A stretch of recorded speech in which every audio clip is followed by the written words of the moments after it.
Good morning, Kenya. Rise and shine to the morning momentum. Your daily dose of a comprehensive rundown of the top stories making the headlines. Today being the 27th day of May 2025. This is a daily compendium of local and international news, human interest stories, current affairs, and expert opinion. Use the hashtag The Morning Momentum at Younib Media TV at Alphonce. Let's take a look at the top stories on the Daily Nation this morning. On the front page, State Terror. A report the president handed to Parliament noted a rise in abductions blamed on crime, even with no action taken against rogue security agents blamed for killing dozens of protesters. During last June's Gen Z protests, there are growing concerns that a brutal crackdown on government critics has escalated. The latest victim of the state-sanctioned abductions is Juja MP George Koimburi, and police claim he stage-managed his attack. That story is beefed up for you on page 4, 5, and 6 of the Daily Nation this morning. On page 2, State House hand in Professor Anangwe's resignation from UN leadership. On page 12 this morning, conned by a prophet, Communications Authority now targets rogue religious broadcasters. On page 7 this morning, Ruto sees clash over 4.5 billion Bomas cash. Now, National Treasury Cabinet Secretary John Mbadi and his tourism colleague Rebecca Miano have disagreed over an allocation of 4.5 billion shillings to renovate the Bomas of Kenya, deepening the controversy surrounding a project that reportedly is to be financed by a Turkish firm. Following the clash between the two ministers, MPs have resolved to freeze the budgetary allocation until government sheds light on the matter. Now let's get up close and candid with the Nation on page 2. State House hand in Professor Anangwe's resignation from UN. Professor Anangwe and 2 other council members had been arrested on allegations of abuse of office, and university professors' lobby played a part in pushing council chairperson to resign. More of that story is augmented for you on page 2. On page 3 this morning, why court barred teacher from recovering gift to his ex-lover. A gift to a lover cannot be legally recovered after the parties end the romantic relationship. High Court says man did not prove that cash given was an investment. You'll catch up with that on page 3.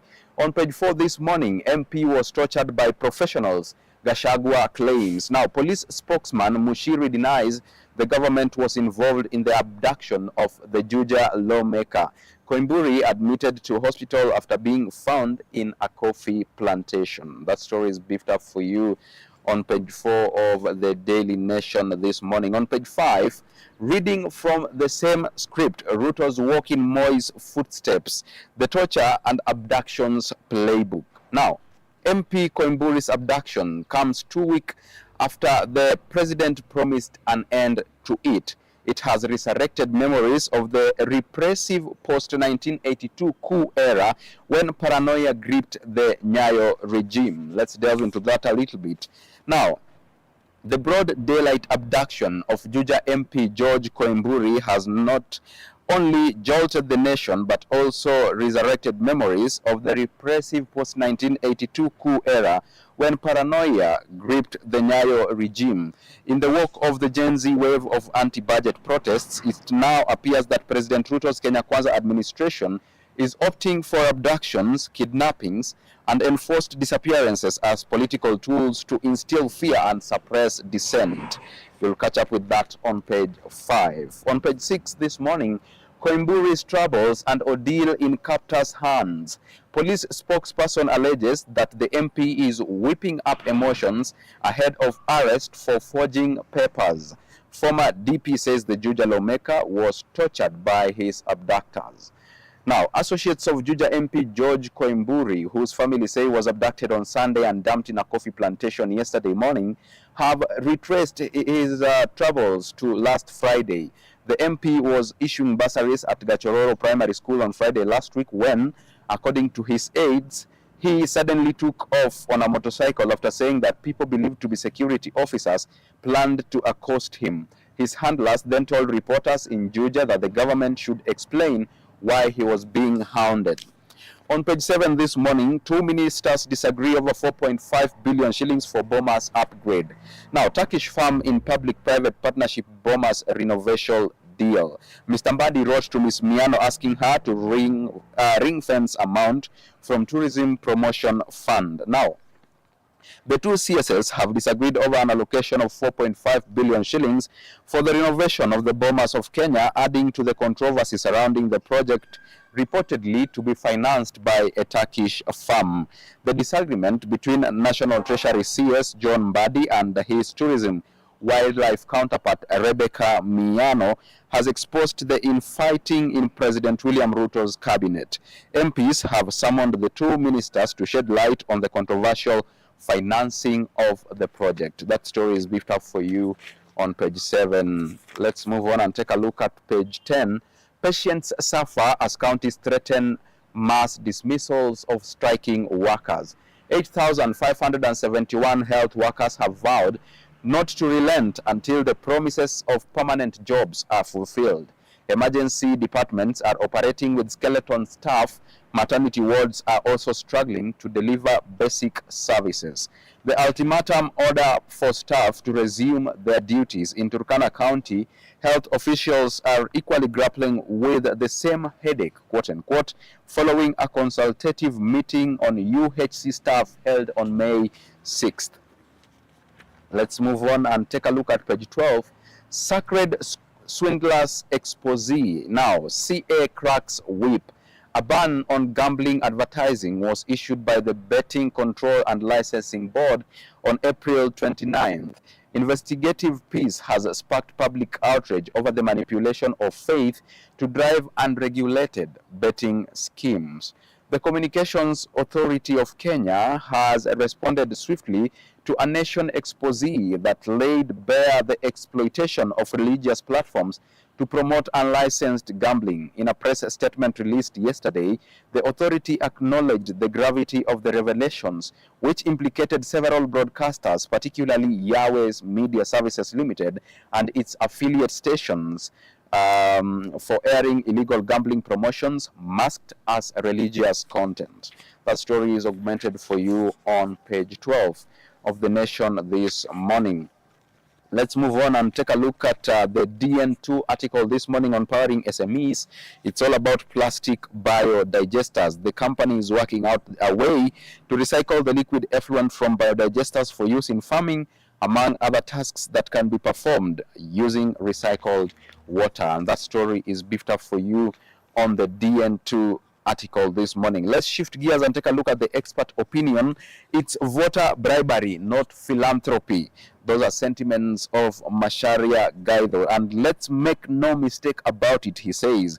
These perverse cash money political tours are not funded from personal resources. That story is beefed up for you on page 19. And now let's take a look at county news.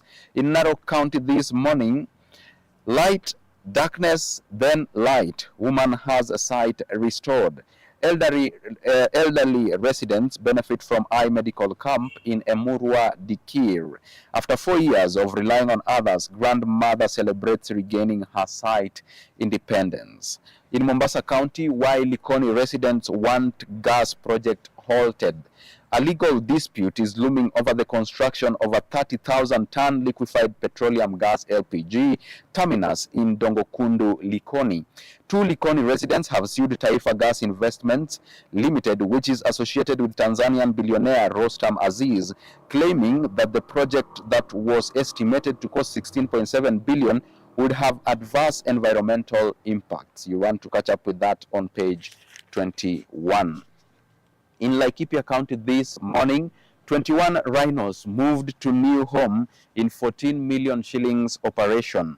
Sanctuaries for the critically endangered eastern black rhino have risen to 18 with the establishment of Segera Conservancy in Laikipia County. Also this morning, woman's 16 hours of horror, captain's death in the ocean.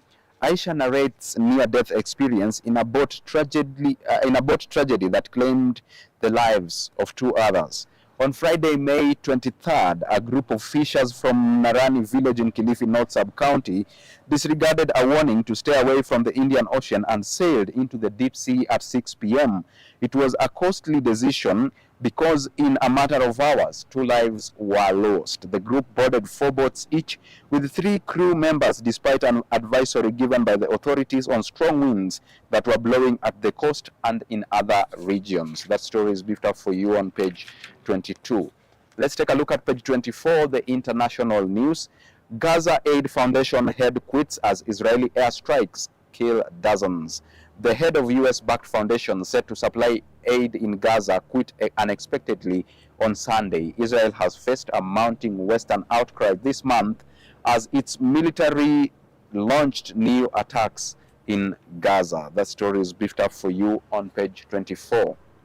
Briefly, in Addis Ababa, AU marks Africa Day with call for justice and unity. Africa Union officials have called on all Africans to commit themselves to building united, strong and prosperous Africa capable of speaking with one voice in the international arena. The call came during the celebration of Africa Day at the AU headquarters on Saturday in Addis Ababa, the capital of Ethiopia, under the theme, Revisiting Our History, Shaping Our Future. Briefly, in Kampala, Uganda cuts defense deal with Germany over subversion. The Ugandan military said Sunday that it has suspended all defense and military cooperation with Germany over the latter's conduct in the East African country. Chris Magezi, the Ugandan military spokesperson, said in a statement that the decision is in response to credible intelligence reports that German ambassador to Uganda, Matthias, is actively engaged in subversive activities in the country. On page 23, Trump demands names of Harvard's foreign students. University currently enrolls nearly 6,800 international students. A judge blocked Trump team from revoking Harvard's ability to enroll foreign students. That story is beefed up for you on page 25. Let's take a look at business news now this morning. We start with trade. Anti-Muguka bill lands in National Assembly. Mombasa, Kilifi and Taita Taveta banned sale of the cash crop. Kilifi North MP tables the proposed law to delist the stimulant, citing adverse effects. The digit stands at 1 million shillings, and that is the amount Mombasa County earns daily from the trade in Miraa and Muguka in levies. Now, briefly in the investment sector this morning, state set to lease Mount Elgon Lodge in U-turn from sale. The government now wants to lease the Mount Elgon Lodge in U-turn from an initial planned sale of the state-owned hotel alongside 4 other establishments: Golf Hotel Limited, Kenya Safari Lodges, Sunset Hotel and Cabernet Hotel. Now, in revenue, property shares sale and KRA 15.63 billion shillings. Now, tax receipts from sale of land, houses and shares in private companies rebounded to grow 40.39% in the 9 months period through March, signaling increased transactions in real estate and private equity. The Kenya Revenue Authority received 15.63 billion in capital gains tax in the review period, compared with 11.14 billion a year earlier. Now let's move on and take a look at sports. For the football lovers, EPL is on break, so we don't expect more of sports news, but let's take a look at sports administration. NOK faces 5 cases ahead of polls. Kenyan Olympic body set to hold elections on June 19th. Elections were due on April 24th, but were halted after 4 federations went to court. On the cover page of the Daily Nation this morning on athletics, Mweresa Okech target world qualifying times. KDF duo aim to strike 400 meters qualifying marks for Tokyo event. Mweresa, 31, missed last year's edition of the Continental Gold Tour event due to injury. Now, with that story of athletics, we come to the tail end of the morning momentum, this 27th day of May 2025. Thank you so much for choosing to stay with the morning momentum and for choosing to watch the best youth television network in East and Central Africa. My name is Alphonce Ouma, and our heartfelt gratitude also goes to all those who made this broadcast a success. Behind the lens, Cliff Olo, and the chief controller this morning has been Peninah Wachera. See you tomorrow, same time, same place. Until then, do have a beautiful Tuesday ahead of you. Bye-bye for now. Take care.